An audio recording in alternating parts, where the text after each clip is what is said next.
¿Os habéis preguntado alguna vez por qué soy tan diferente a una persona en concreto, de un ser humano a otro ser humano?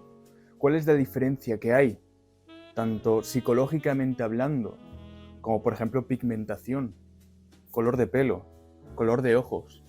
Todo ese tipo de cosas, todo ese conjunto de cosas que forma, que realiza, que en conjunción hace, crea a una persona distinta a otra. ¿No os habéis preguntado por qué me diferencio tanto de una persona?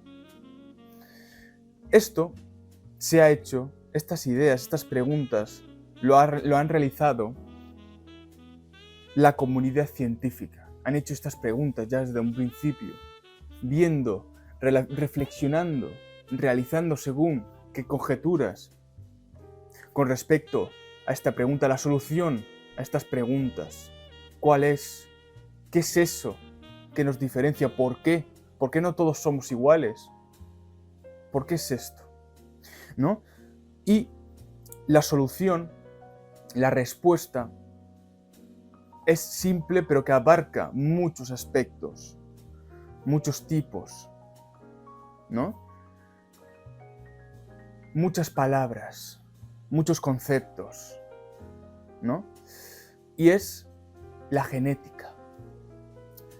¿Qué es la genética, Enzo? Vale, hemos hablado de que realmente es la solución a la pregunta, ¿no?, que acabo de plantear.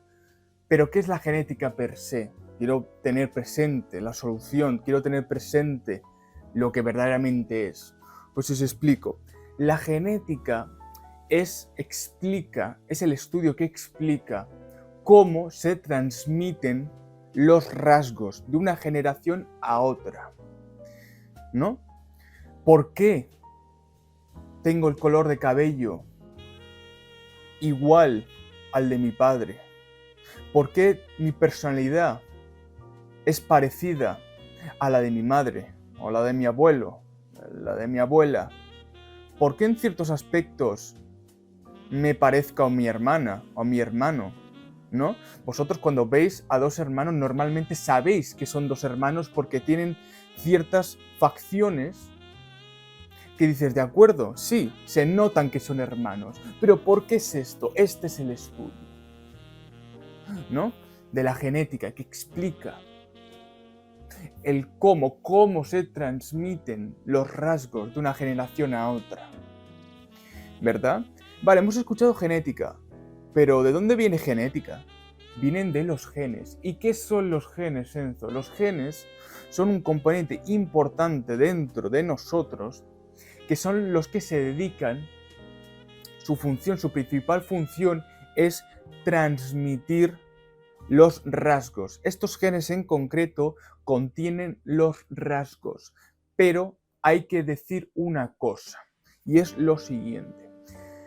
Los genes, digamos que transmiten rasgos, vale, de acuerdo, esto lo tenemos presente, pero, ojo, todo es relativo, y más en los rasgos de personalidad. ¿Por qué digo esto? Porque los genes lo que hacen es brindarnos toda una gama, un espacio de potenciación. ¿Qué quiere decir esto? Al final lo que nos brinda es un potencial, pero eso no quiere decir que con tener un gen o genes no quiere decir que directamente vayas a obtener cierto rasgo. No, porque también hay un componente ambiental. El ambiente también afecta a lo que es nuestra psique. Esto es así. Y dentro de la comunidad científica, al principio se comentaba de lo siguiente, se planteaba la siguiente pregunta, y es con respecto a la inteligencia, ¿no? Se comentaba en un principio que la inteligencia era sobre todo propiciada por buenas escuelas, buen entrenamiento cognitivo, ¿no? Toda una gama de acciones, toda una gama de situaciones que son propicias a esto en concreto, a tener una inteligencia, destacable, ¿verdad? Es decir, ambiental. tenía un componente totalmente ambiental, la persona inteligente. Ha pasado el tiempo y si tú ahora preguntas, normalmente, pasa esto normalmente, si tú preguntas a una persona de a pie por qué hay personas más inteligentes que otras, yo creo que la respuesta sería la siguiente. Hereditario, genético. O quizás hay otra respuesta y es la siguiente. Genético y ambiental. ¿Verdad? ¿Por qué este cambio? ¿A qué viene este cambio? Como hemos dicho, por los estudios, por la genética, por el estudio de la genética, de los genes que contienen estos rasgos. Pero, ojo, como he dicho ya en un principio, puedes tener genes, ¿vale? De rasgo, un rasgo en concreto de personalidad, pero una cosa no quita la otra. El ambiente también afecta y potencia ese rasgo y está más presente. Por eso digo que los genes brindan un umbral de potenciación. Esto es como, imaginaos una dinamita, ¿vale? Tenéis la dinamita, ¿de acuerdo? El cuerpo de la dinamita sería el gen, ¿entendéis? Y el mechero, la llama, sería el ambiente. El ambiente es el que excita normalmente el gen, el rasgo, y hace que se exteriorice. Eso pasa verdaderamente, ¿no? Y es interesante explorar esto. Dentro de los genes tenemos dos tipos, dominante y recesivo. Vamos a empezar con el recesivo. El recesivo es el valor, digamos que ejerce la función del dominante, pero ojo, tiene un valor, podemos decir 0,5, la mitad de un dominante. Es decir, el recesivo es la suma, el dominante, mejor dicho, es la suma de dos recesivos. ¿Y qué hacen esto? ¿Qué hacen? ¿Qué realmente hacen? Os comento. Los genes recesivos son muy importantes porque hacen lo siguiente, es decir, transmitir el rasgo, pero no son lo suficientemente fuertes para poder realizarlo con una sola unidad, es decir, la transmisión de rasgos. Por lo tanto, necesitan la ayuda de otro gen recesivo. Por lo tanto, 0,5 con 0,5 lo sumas 1 y ese 1 ejerce como el dominante. ¿Qué pasa con el dominante? Básicamente muy parecido con el recesivo, pero se vale de sí mismo. Lo puede hacer esta acción, no hace falta que tenga otro gen porque ellos ya tienen la suficiente fuerza para poder transmitir el rasgo. ¿Entendéis lo que quiero decir? Dominante 1, valor de 1, recesivo valor de 0,5. Pero si lo sumas con otro, 0,5, 1, que ejerce la misma función que un dominante. ¿Entendéis? Dentro del gen recesivo hay una herencia poligénica. ¿Y qué es esta herencia poligénica? Básicamente es la herencia donde se ubican varios genes que ejercen un mismo rasgo. Es como una acción, ¿no?, que la realizan varios genes para poder transmitir los rasgos. ¿Entendéis? Por lo tanto, pues bueno, se puede sumar al gen recesivo. También tenemos una parte muy importante, una molécula muy compleja de doble hélice, que es un ingrediente principal de los genes y de los cromosomas y que contiene todo nuestro material genético y es el ADN, ácido desoxirribonucleico. ¿Entendéis? Y seguramente yo apuesto lo que sea que es algo que habéis escuchado. De hecho tendréis la imagen presente, ¿no?, en pantalla, quemada en pantalla la imagen. Imagino que os sonará el concepto, al menos de soslayo, de lo que es el ADN, ¿verdad?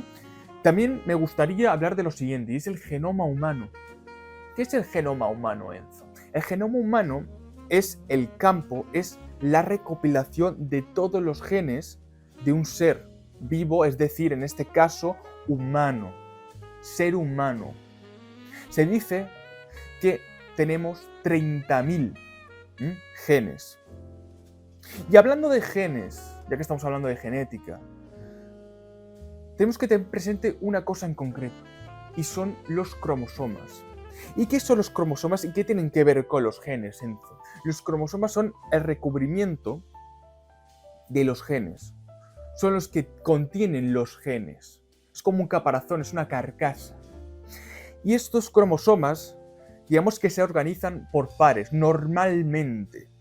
No normalmente, sí que es verdad que hay anormalidades, ¿no? Como por ejemplo personas que tienen síndrome del Down, que no van en pares, que no se organizan en pares, ¿no? Sino en tríos.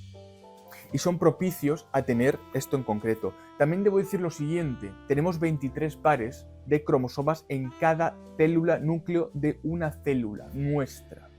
Pero sí que es verdad que hay otros organismos que contienen otro número de pares de cromosomas, como por ejemplo los propios guisantes tienen 7. Por ejemplo, quiero que tengáis en cuenta que realmente no somos tan diferentes como por ejemplo de los simios, de los monos. No, ni muchísimo menos. Tenemos un cambio, ¿no?, de número de genes, de cromosomas.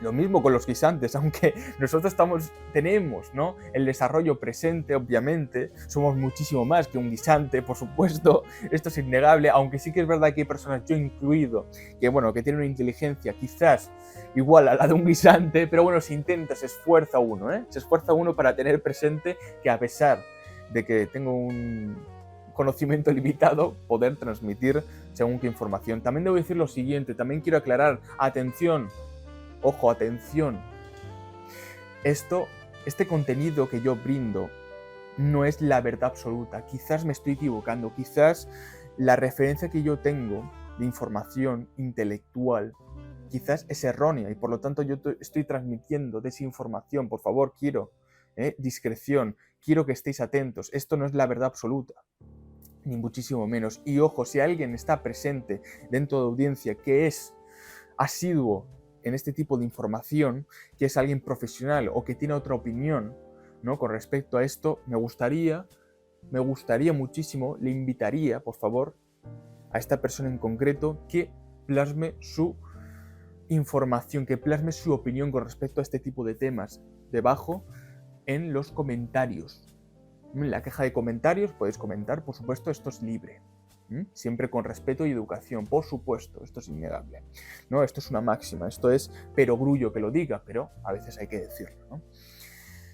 Pero bueno, independientemente de eso, quiero decir, vaya, que esta información es muy útil para mí, pero quizás me he equivocado en según qué aspectos en concreto. Pero bueno, que no nos distanciemos mucho, en definitiva, de lo que es el mono, o de lo que es un guisante, aunque parezca muy estúpido, aunque parezca un poco ridículo, pero es así, es así. De acuerdo, tenemos esto presente, pero ¿hay más estudios, Enzo, con respecto a la genética? Sí, hay campos relacionados con respecto a la genética, a la transmisión, a la habilidad de los genes, esto es innegable, y son los siguientes. Tenemos la genética conductual. ¿Y qué es esto de la genética conductual, Enzo? La genética conductual es el estudio exhaustivo que se dedica a estudiar, valga la redundancia, todos los aspectos que importan, que les presta atención los psicólogos, como puede ser el aprendizaje, como puede ser la personalidad, los trastornos, lo que es la propia persona en sí, lo que les interesa a los psicólogos. Pero, ojo, desde una perspectiva genética, podemos decir más pragmática. Esto sería la genética conductual. Y dentro de la genética conductual tenemos la humana y la animal. Normalmente tenemos más información con respecto a la genética conductual de los animales, como es obvio, porque al fin y al cabo estamos hablando de que los animales pues bueno, son más fáciles de manipular, aunque suene un poco cruel, pero es así, porque estamos hablando de que, por ejemplo, las ratas se reproducen con cierta facilidad y tienen un campo, tienen toda una serie de acciones complejas a su disposición. Al final utilizan el encéfalo para poder moverse en el entorno, ¿no? Está mejor visto analizar, inspeccionar, estudiar a ratas enjauladas que a personas enjauladas, ¿no? Creo que esto es obvio, vaya. Por lo tanto, hay más estudios, ¿no?, de animal, por ejemplo, los estudios de cepas, ¿no? Los estudios de cepas realmente se dedican en sumar, ¿no? Entrelazar de forma endogámica, pues bueno, ciertos organismos, ¿no? Como por ejemplo las ratas en concreto, se relacionan, se entrelazan de forma endogámica presentando el mismo gen para estimar la heredabilidad de un gen a otro, a otras especies. Bueno, más bien realmente son de la misma especie, pero ya me entendéis, dentro de siguientes generaciones, esa sería la palabra en concreto. Dentro de la humana sí que ha habido estudios, por ejemplo los estudios de familias, los estudios también de gemelos, para estimar la heredabilidad, como por ejemplo la esquizofrenia. Se ha visto, se ha comentado, se ha dialogado que la esquizofrenia tiene un componente hereditario, genético, muy muy grande, que el ambiente no intercede tanto, no está tan presente dentro de la transmisión de genes, básicamente, de una generación a otra. ¿Entendéis? Pero sí que es verdad que hay otros estudios donde estiman que ciertas personas que han nacido a partir de padres con esquizofrenia, digamos que no han presentado, ¿no?, estos síntomas de esquizofrenia al estar conviviendo en un ambiente externo a los padres con esquizofrenia. Es decir, este paciente en concreto, esta persona en concreto que está siendo estudiada por estos estudios, valga la redundancia, ha sido adoptada por una familia que no presenta esquizofrenia. Por lo tanto, este paciente en concreto, por lo que se ha visto, por lo que se ha estudiado, es que no ha presentado variaciones, no ha presentado síntomas de esquizofrenia. Sí que es verdad que hay otros estudios que, digamos, que chocan frontalmente con esto, es decir, presentan una visión totalmente contraria a lo que estoy presentando. Por eso digo que la herencia y la genética, el ambiente en sí, es algo muy relativo, es complejo, muy muy complejo, porque no hay algo que digas, vale, de acuerdo, esto está presente porque es esto. Hay algunas cosas que sí, pero que también intercede. Por eso digo que el gen presenta un umbral de potenciación, de potencial. Esto no es tan fácil, realmente no es tan fácil. No es como, por ejemplo, el color de pelo, que es algo más directo, es algo ya físico, o la altura. Pero también la altura, ojo, también la altura, que esto hablaremos adelante. Pero bueno, dentro de los campos relacionados, ¿verdad? Tenemos esto, la genética conductual, ¿no?, que presenta, por ejemplo, la esquizofrenia, o la herencia y ambiente, que esto es muy importante, como he dicho yo en un principio, por lo siguiente, que vamos a hablar de la altura. Imaginaos el tema de la altura en sí.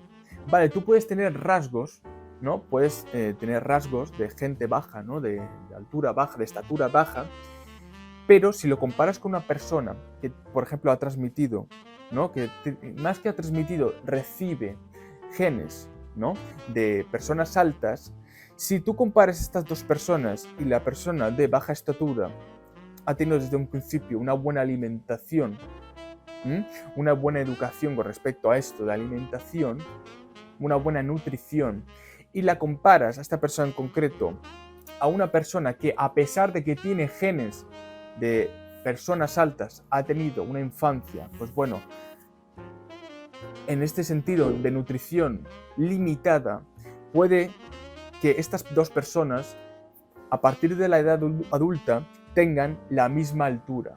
Por esto, porque a pesar de que tienes esta herencia genética, ¿no?, este rasgo genético de altura, que la variación, a pesar de que tienes una baja estatura, si tú tienes una buena nutrición, quizás puedes llegar a la misma altura que una persona con genes altos, pero sin embargo esta persona en concreto no tiene una buena nutrición desde un principio. El ambiente también afecta a los rasgos, y esto no solo es en la altura, no, ni muchísimo menos. Por eso quiero que lo tengáis presente. No es tan fácil. Y por ejemplo hay ciertos rasgos que no se transmiten, o que no, más que no se transmiten, no, es una mala palabra, es una mala expresión, más bien no se exterioriza este rasgo porque este rasgo se exterioriza al cabo de un tiempo, como puede ser el rasgo normalmente varón de la calvicie, ¿verdad? Este rasgo en concreto aparece normalmente de cara al futuro, ¿no?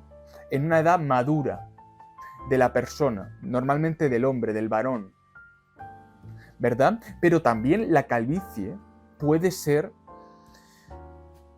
presente por el ambiente, porque imagínate que tienes una vida de estrés, ¿no? No llegas a fin de mes, te estás esforzando muchísimo para llegar a fin de mes, pero a pesar de todo eso tienes un salario limitado, escaso, para todo lo que tienes que cubrir.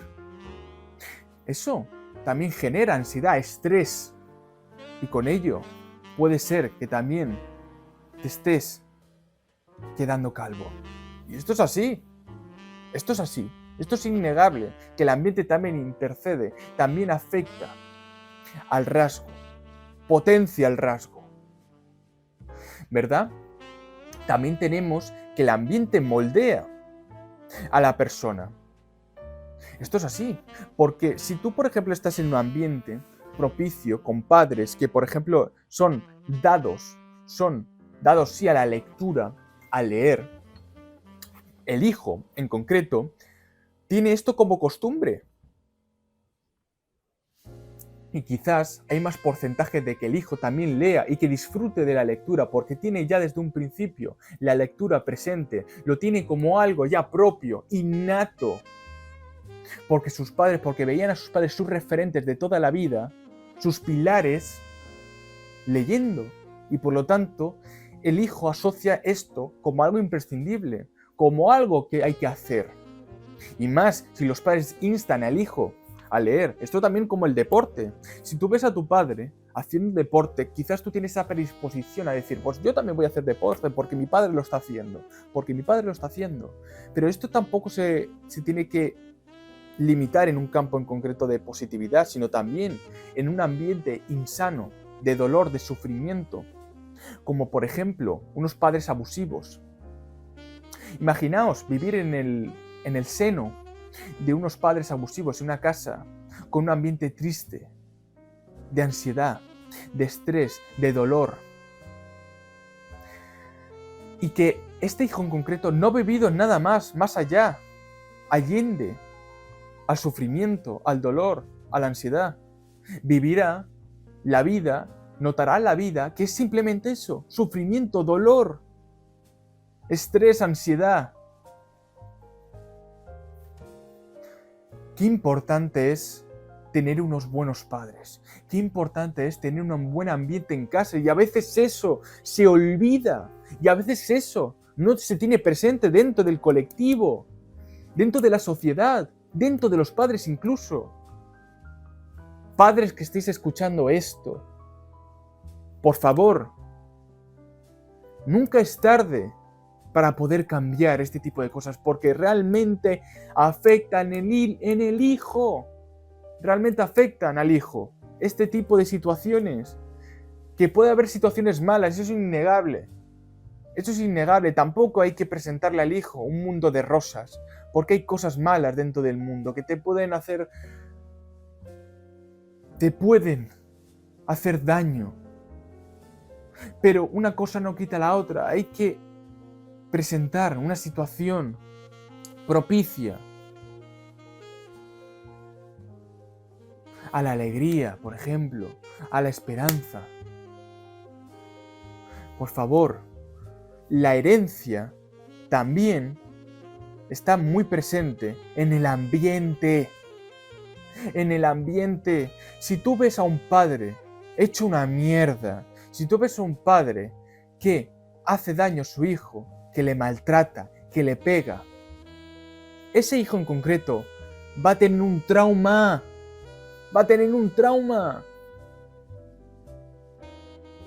Por favor, esto es así, se ha estudiado, esto es un estudio, esto es científico, no lo digo yo, lo dice la ciencia.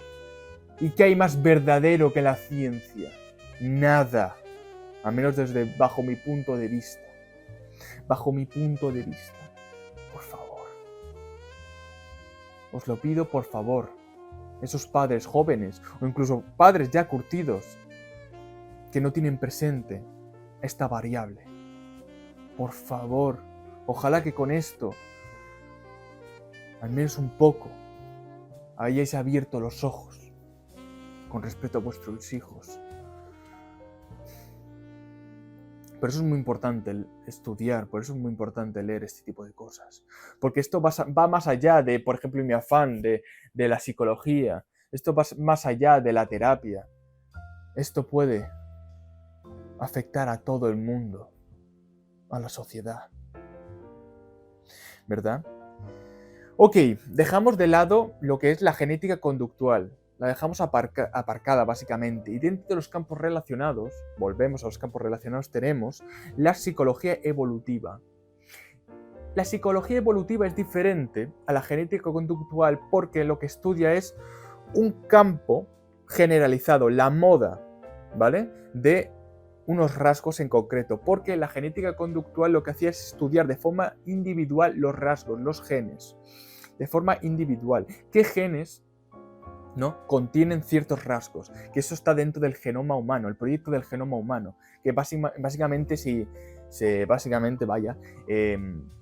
su función es determinar qué genes transportan, qué genes contienen según qué rasgos. Eso sería el proyecto del genoma humano, ¿no? Pero en este caso, dentro de la psicología evolutiva, tenemos que, investigan, estudian todo un ambiente del mismo rasgo, ¿verdad? Por ejemplo, un ejemplo muy, muy curioso, y es por ejemplo en México. ¿Qué pasa en México? Hay una cultura del picante que no, por ejemplo, tenemos aquí en España o en Francia. Hay toda una cultura, ¿no?, con respecto a esto, en México con el picante. ¿Por qué los mexicanos, por ejemplo, tienen como más fuerza, más resistencia al picante, como comparándolo conmigo?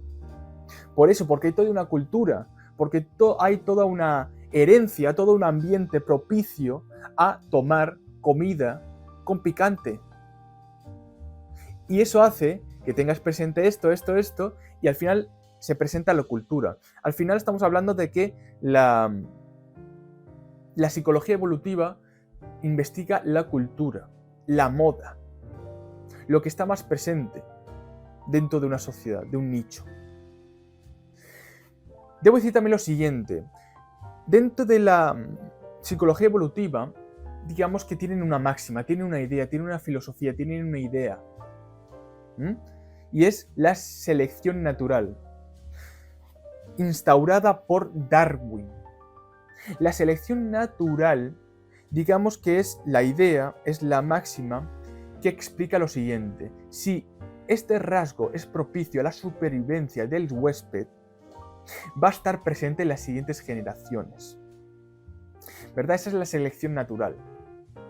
Nosotros, de hecho, hemos moldeado de forma artificial a los perros, porque al principio, las primeras generaciones de los perros eran muy parecidos a los lobos, pero a medida que ha pasado el tiempo, hemos entrenado a los perros hasta que al final hemos visto que son animales dóciles, hasta cierto punto, por supuesto, pero que son animales que nos pueden acompañar, ¿verdad? Y están presentes, son fieles a nosotros, porque hay toda una cultura, hay toda una herencia, hay todo un ambiente propiciada por nosotros, de forma artificial, ¿verdad? Y esa es la selección natural. Esa es la selección natural, esa es la psicología evolutiva, esa es la moda, ¿no? O también, por ejemplo, una persona propicia a tener genes por ejemplo, de altura, de genes altos. Por ejemplo, que estamos viendo en la sociedad, cada vez somos más altos. Las generaciones son más altas que las anteriores, porque a medida que va pasando el tiempo, va moldeándose, hasta que al final cada vez más vemos a gente más alta, ¿no? A generaciones más altas, porque también ha habido un ambiente ¿no? Porque antes, por ejemplo, nuestros abuelos no tenían no tenían una buena nutrición, no había un ambiente que realmente digas, vale, de acuerdo, aquí hay una buena nutrición. No, normalmente no era así.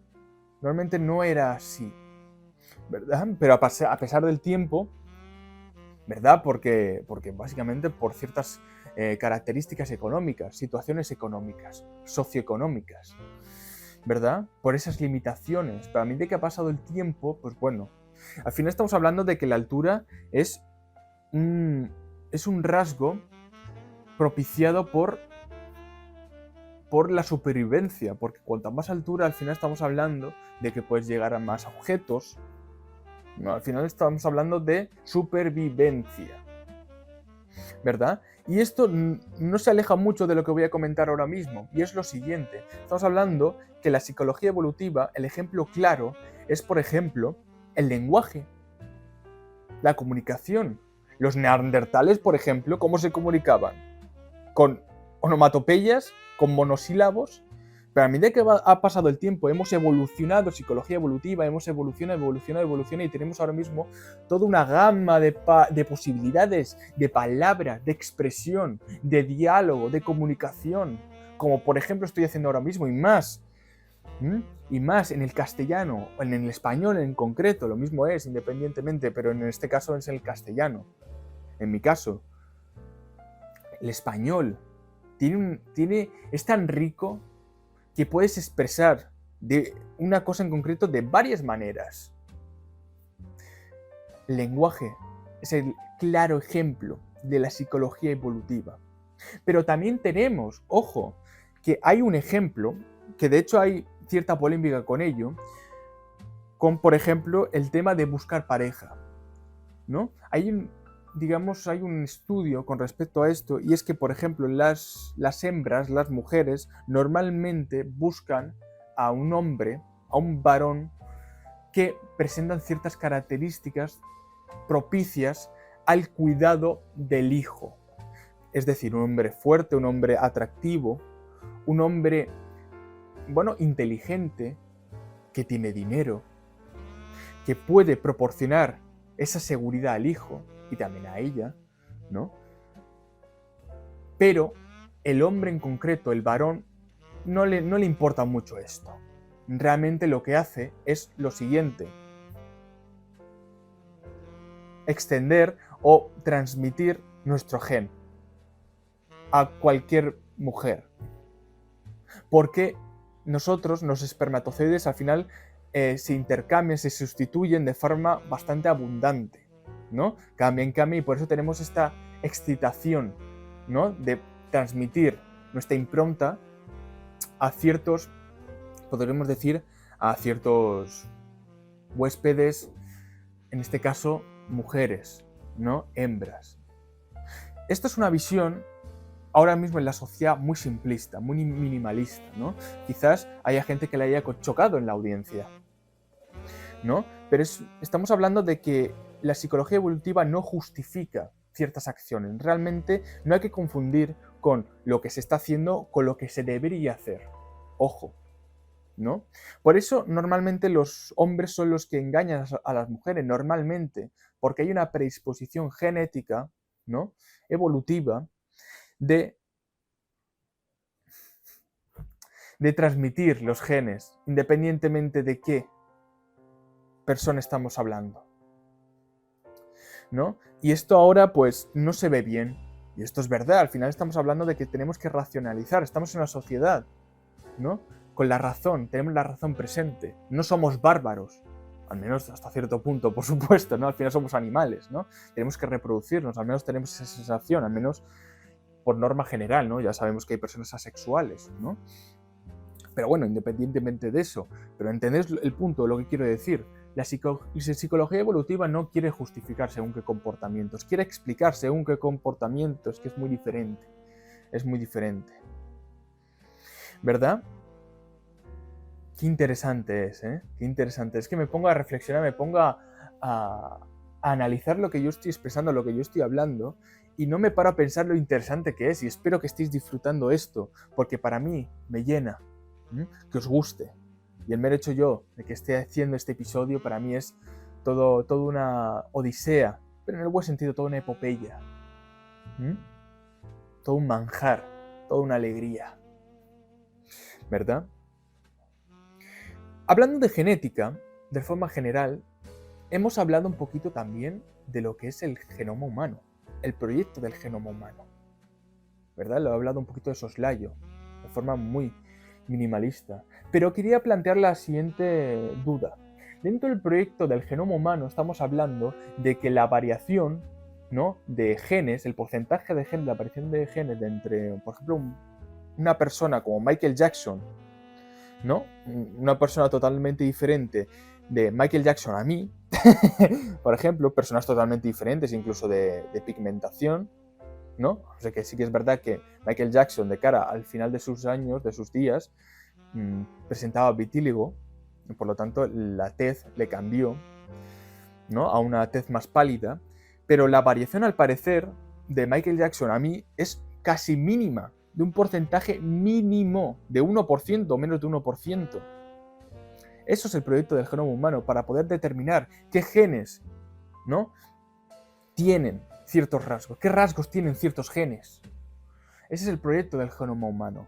Pero hay una cosa, también dentro de estos estudios se pueden predecir según qué afecciones psicológicas o físicas. Y aquí hay una duda psicológica, aquí hay una duda social. Y es, si a mí me determinan que mi hijo que tengo yo ahora mismo en mi útero determina que va a presentar en un cierto porcentaje esquizofrenia en un futuro, ¿qué hago? ¿Tengo el hijo o aborto? O imaginaos que vuestro hijo, ¿vale?, antes de tenerlo en sí, ¿vale?, ¿de acuerdo?, os determinan dentro de un estudio, ¿vale?, a ti como padre, dentro de tus genes, o a ti como mujer, como madre, dentro de tus genes, que tu hijo en un 90% va a presentar síndrome del Down. ¿Qué haces? ¿Lo tienes o no lo tienes? Y eso, que el síndrome de Down no es que sea una enfermedad, es un síndrome, es un rasgo en sí. No es que sea malo ni bueno, pero sí que es verdad que hay ciertas dificultades cognitivas normalmente dentro del síndrome del Down. O, por ejemplo, una persona que presenta esquizofrenia. ¿Tienes al hijo o no lo tienes? ¿Y cómo instauras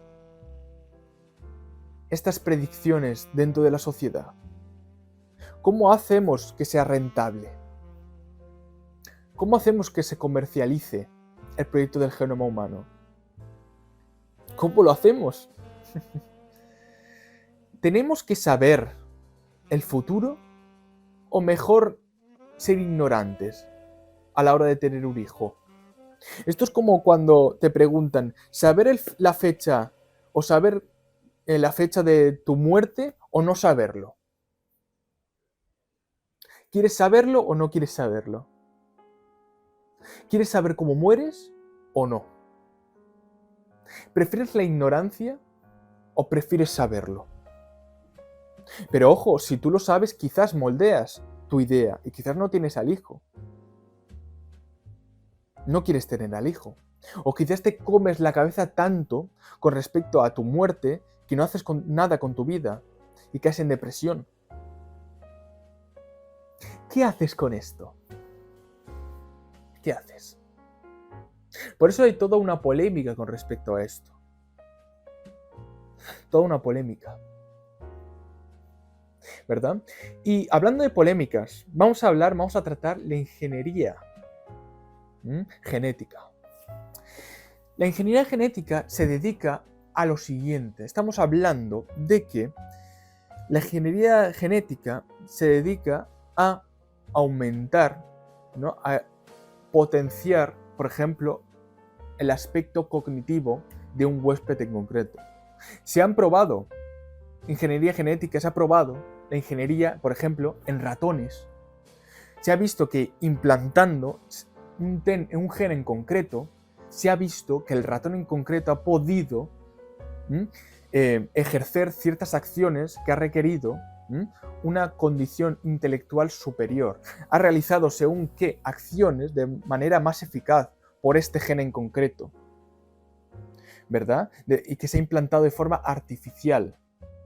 Pero ojo, si tenemos esto así, tenemos esto presente, se ha descubierto ya el tema de los ratones, ¿se puede implementar en los seres humanos? ¿Se podrá hacer? Los científicos son cautos, ¿vale? Estamos hablando de que los ratones, digamos que sí, realizan las acciones con más eficacia, pero ojo, dentro de un umbral. Los ratones no se van a comportar como, por ejemplo, los seres humanos. No tienen ese raciocinio de los seres humanos. Realmente, la ingeniería genética lo que hace es potenciar ciertos rasgos, pero no presenta otros rasgos, ¿vale? Quiero que tengáis esto en cuenta. Hay que también apartar lo que es la ciencia ficción de lo que es la ciencia real, ¿no? Pero también suena como ciencia ficción incluso, ¿no? Lo que es ya real. Y es fascinante, es increíble lo que hemos avanzado. Es increíble, ¿no? Y si planteamos esto, si llega un punto dentro de nuestra sociedad, dentro de la comunidad científica, que podemos aumentar de forma cognitiva nosotros en sí, ¿hasta qué punto eso se puede ver moralmente correcto? ¿Por qué digo esto? Por lo siguiente. Al final estamos hablando de que estamos atentando, estamos difuminando, estamos cambiando, estamos perturbando lo que es la naturaleza, lo natural. Estamos implantando genes que no son naturales. ¿Eso es bueno o eso es malo? Dentro de cara a las nuevas generaciones, ¿va a ser algo bueno o va a ser algo malo? ¿Va a ser peyorativo? ¿Es bueno cambiar nuestro ADN? ¿Es bueno hacer este tipo de cosas? ¿O puede llegar a cosas peores? También se ha hablado, se ha comentado, como por ejemplo hay una idea, algo que es fascinante, por ejemplo, en una serie, una saga de videojuegos llamada Metal Gear Solid, o Metal Gear en sí, creado por una mente brillante llamado Hideo Kojima. Y Hideo Kojima presentó lo siguiente, ¿no? La idea del genoma, ¿no? De los soldados genoma. Estos soldados son una fuerza militar que presentan ciertas características, superiores al militar promedio, ¿no? Por ejemplo, un intelecto superior, una fuerza superior, una resistencia superior. Pero es que este tipo de cosas no solo está en la ficción, como por ejemplo en Metal Gear Solid, que está implantado de forma brillante por parte de Hideo Kojima. No, es que también está dentro de la sociedad, se ha planteado esto de soldados alterados genéticamente, potenciados genéticamente. Se ha planteado esto. Es terrorífico por lo que podemos hacer, pero también es brillante, es increíble lo que se puede hacer. Es terrorífico, pero también es brillante. Es increíble. Es de ciencia ficción. Y parece de magia. Pero es ciencia, ¿eh? Pero es ciencia. Y hablando de lo que podemos hacer, lo que podemos moldear teniendo un conocimiento presente, quiero que tengáis esto ahora en la cabeza. Hemos hablado del genoma humano, hemos hablado del proyecto del genoma humano, ¿no?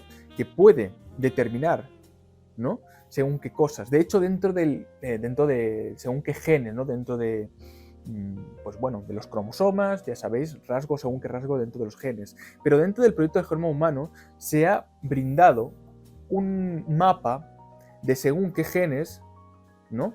Que determinan según qué rasgos, ¿verdad? Que presentan un umbral de potenciación, ¿verdad? De potencial. Pero sí que es verdad que hay que decir una cosa.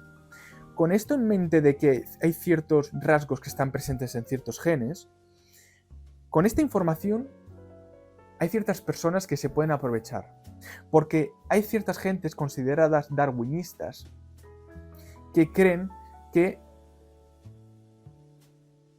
tiene que estar presente el más fuerte dentro de la sociedad y el más débil hay que erradicarlo, hay que tacharlo, hay que eliminarlo, ¿no? Como por ejemplo pasó en el Tercer Reich con el Führer, Adolf Hitler, ¿no?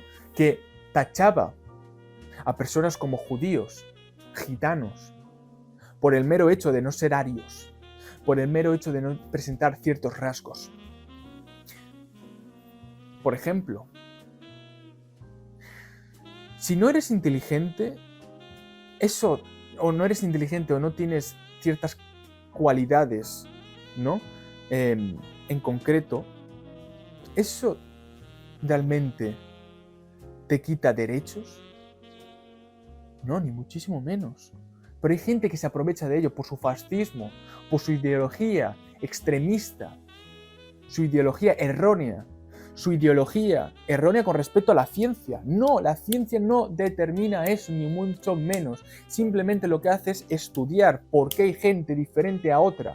Pero los derechos, eso tiene que estar en todas las personas. En todas las personas. En todas. Una persona cognitivamente inferior a otra no es menos. Porque, vale, quizás en cuanto a intelectual, pero es que, ojo, dentro de lo que es lo intelectual, la inteligencia. Hay varios tipos de inteligencia. Está la inteligencia emocional, por ejemplo. Tú quizás no tienes una prestación con respecto a las matemáticas o, por ejemplo, a la ciencia, pero sí que tienes una inteligencia emocional. Comprendes al prójimo. Cosa que, por ejemplo, un matemático puede ser que no lo haga. Puede ser. ¿Y eso es menos? ¿Eres menos por no presentar ciertas características? No. Y personas como el Führer, personas que han estado dentro del Tercer Reich, ¿no? Fascistas, darwinistas, ¿no? Han tomado esto como algo, como una excusa de su fascismo, de su extremismo, de su visión radical. Por eso digo, esta información es muy valiosa, la ciencia es muy valiosa, pero ojo cómo la tomas, ojo cómo la interpretas, porque puedes hacer de algo maravilloso, que es poder ayudar a la gente, que es poder cuidar a la gente, de poder determinar o de simplemente tener presente el conocimiento para poder ser mejor persona, puedes pasar de eso a crear toda una sociedad fascista, toda un arma, toda una bomba.